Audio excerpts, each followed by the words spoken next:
இங்க ஒரு பொண்ணு ஃபுட் ஆர்டர் போட்டு அந்த ஃபுட்ட சாப்பிடலாம் அப்படின்னு சொல்லி எடுத்து வந்து உள்ள வச்சு பிரிக்கிறா. பிரிச்சு பார்த்தா அந்த பாக்ஸ்ல ஒண்ணுமே இல்ல.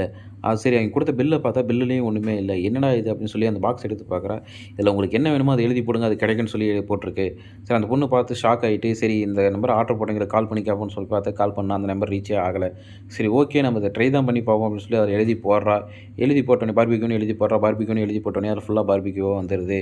சரி இத பார்த்தா அவ சரி சாப்பிட்டும் பார்த்தா செம்ம டேஸ்ட்டாவும் இருந்துச்சு. அடுத்து சரி வேற ஏதாவது எழுதி போட்டு போவோம் அப்படின்னு சொல்லி சிக்கன் பீஸ்ன்னு அப்படின்னு ஒண்ணு எழுதி போடுறா. அதுவும் வந்துருது. சரி இத வச்சு நம்ம எப்படி சம்பாரிக்கிறது அப்படின்னு சொல்லி யோசிச்ச அந்த பொண்ணு, சரி நம்ம விலை உயர்ந்த காஸ்ட்லியான ஃபுட்ட எடுத்து சாப்பிட்டு அத வீடியோவா போட்டோம்னா, நம்ம லைக்ஸ் எல்லாம் இத வச்சு சம்பாரிச்சிடலாம் அப்படின்னு சொல்லி யோசிக்கிறா.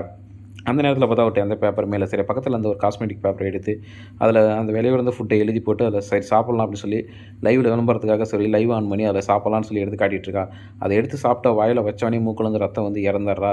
என்னடா அப்படின்னு பார்த்தா, அந்த பாக்ஸ் பின்னாடி பாய்சன் எழுதி